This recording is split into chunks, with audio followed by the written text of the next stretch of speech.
தொண்டை கரகரப்பு, வறட்டு இருமல், நெஞ்சு சளி இந்த மாதிரி பிரச்சனைகளுக்கு சிறந்த மருந்துன்னா அது மிளகு ரசம் தான். சீரகம் மிளகுன்னு அரைச்சு புளிய சேர்த்து கரைச்சு எங்க பாட்டி ரசம் வச்சா அவ்வளவு அருமையா இருக்கும். இவ்வளவு சுவையான ரசம் மருந்தா இருந்தா விரும்பி சாப்பிடலாம்.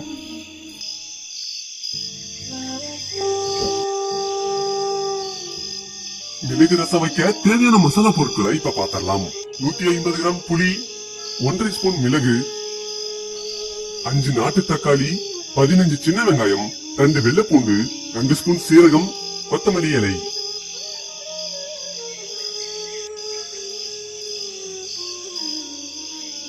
இப்ப நம்ம எடுத்து வச்சிருந்த புளிய தண்ணி ஊத்தி நல்லா கரைச்சு எடுத்துக்கலாம்.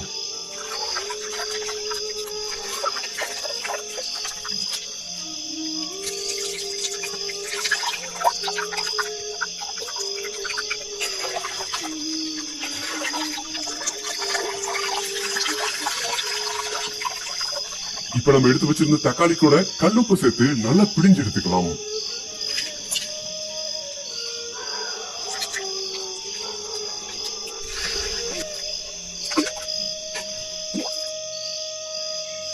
இப்ப மிளகு ரசத்துக்கு தேவையான மசாலா பொருட்களை அரைக்க ஆரம்பிச்சிடலாம். சீரகம், மிளகு ரெண்டையும் இப்ப அம்மியில வச்சு அரைக்க ஆரம்பிச்சிடலாம்.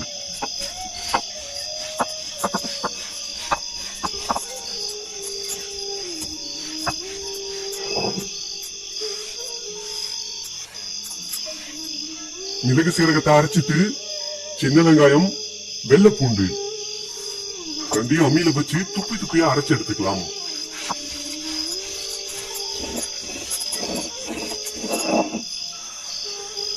எல்லா மசாலாக்களையும் இப்ப அரைச்சு எடுத்துக்கிட்டாச்சு.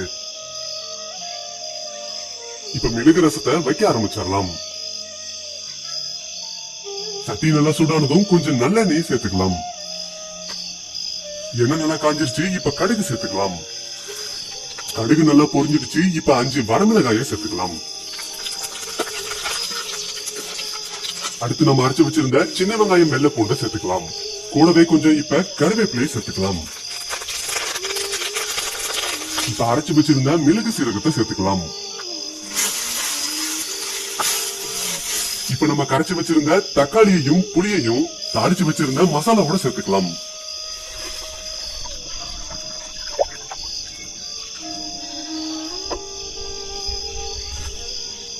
இப்ப ரசத்துல கொத்தமல்லி இலையை சேர்த்துடலாம்.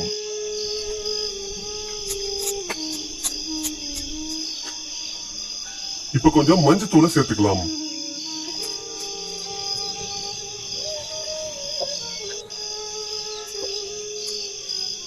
ரசத்துல உப்பை சரி பார்த்துட்டு கொஞ்சம் உப்பையும் சேர்த்துக்கலாம்.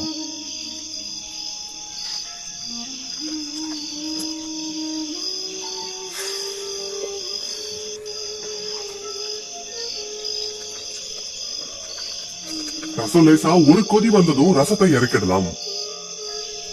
மிளகு ரசம் இப்ப தயாராயிடுச்சு. மிளகு ரசம் சளிக்கு சரியான மருந்து. குறிப்பா தொண்டையில சளி இருக்கவங்க இந்த மிளகு ரசத்தை சாப்பிட்டா தொண்டைக்கு அவ்வளவு இதமா இருக்கும்.